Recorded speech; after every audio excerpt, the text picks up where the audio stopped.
Nama saya Nur Aina Sofia binti Muhammad Ahmad. Nombor metrik di 20201093058. Saya pelajar ijazah Sarjana Muda Pendidikan Kesusasteraan Melayu di Universiti Pendidikan Sultan Idris. Hari ini saya nak bercerita tentang Pak Kaduk, Ayam dan Raja. Cerita jenaka adalah sebahagian daripada sastra rakyat yang merupakan satu ciri zahir dalam satu-satunya budaya. Di dalam konteks masyarakat lama, cerita jenaka berkembang secara lisan dan cerita jenaka ini masih bertahan sehingga sekarang kerana ia adalah satu-satunya cerita yang bersifat lucu dan menghiburkan setiap pendengar. Hasil kreatif pengarangnya yang bertujuan memberi nasihat dan pendidikan secara tidak formal kepada ahli-ahli masyarakatnya di samping menghiburkan orang di sekelilingnya.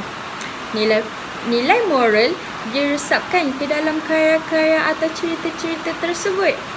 Ada beberapa jenis cerita jenaka Melayu yang boleh dilihat daripada dua bahagian, iaitu bahagian watak dan kegiatan. Dari segi watak, terdapat 5 watak lucu yang penting, iaitu watak-watak seperti Pak Balim, Pak Malang, Pak Kaduk, Pak Balang dan si Lincai.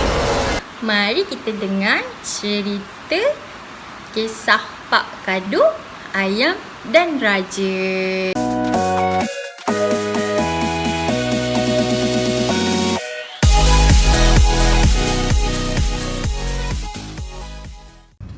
Kisah ini bermula di dalam sebuah negeri yang diberi nama Cempaka Seri. Di dalam negeri Cempaka Seri ini tinggalnya seorang raja yang bernama Indraseri. Raja Indraseri ini sangat terkenal dengan sifat sombong dan suka berjudi. Oleh sebabkan Raja Indraseri ini suka berjudi, maka rakyatnya juga leka dengan berjudi. Di tepi hulu sungai negeri tersebut, tinggalnya seorang tua yang bernama Pak Kaduk. Pak Kaduk ni sangat lurus bendur dan kurang daya pemikirannya. Pada suatu hari, Pak Kaduk berkata kepada isterinya, "Siti, aku ingin menyambung ayam di gelanggang Baginda Raja. Aku seronok melihat Baginda Raja dan yang lain-lain menyambung ayam di situ."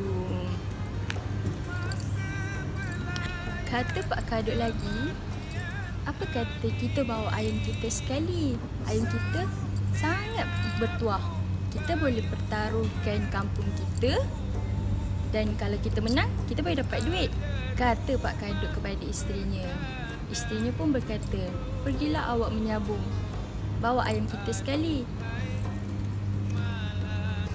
Pak Kaduk menyuruh isterinya menjahit baju yang dengan menggunakan kertas yang baru dibelinya tadi.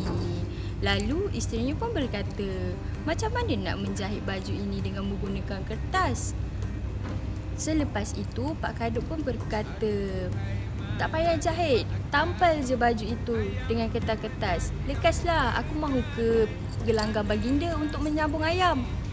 Lalu isterinya pun mengambil gunting dan mula menggunting baju dan seluar tersebut. Apabila siap, Pak Kaduk pun memakannya dengan rasa bangga dan pergi ke gelanggang tersebut. Selepas beberapa minit berjalan, akhirnya Pak Kaduk pun sampai ke gelanggang untuk menyambung ayam. Baginda Raja itu mengenali Pak Kaduk yang sentiasa membawa ayamnya ke mana-mana. Baginda terlihat Pak Kaduk lalu disapanya, "Hai Pak Kaduk, apa khabar? Jom kita." Maka Pak Kaduk pun segeralah menyembahkan ayam sambungannya kepada Baginda. Setelah diamati, ayam Baginda berpotensi untuk menang. Lalu pertempuran pun berlaku. Dalam pertempuran tersebut, ayam sambungan Pak Kaduk telah berjaya mengalahkan ayam sambungan Baginda Raja yang bernama Si Jalak. Setelah melihat Si Jalak sudah mati, Pak Kaduk melompat kegembiraan sehinggakan terlupa bahawa ayam sambungannya telah menjadi milik raja. Oleh kerana Pak Kaduk terlalu gembira, dia sifat sehingga kan dia tak perasan yang baju dan seluarnya terkoyak dan bertaburan. Maka telanjang bulatlah Pak Kaduk di hadapan orang ramai. Semua orang melihat, termasuk Baginda Raja. Baginda Raja tertawa terbahak-bahak melihat telatah Pak Kaduk.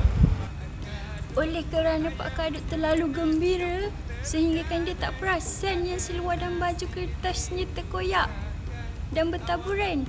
Maka bertelanjang bulatlah Pak Kaduk di khalayak ramai. Semua orang termasuk Baginda Raja tertawa terbahak-bahak melihat telatah Pak Kaduk.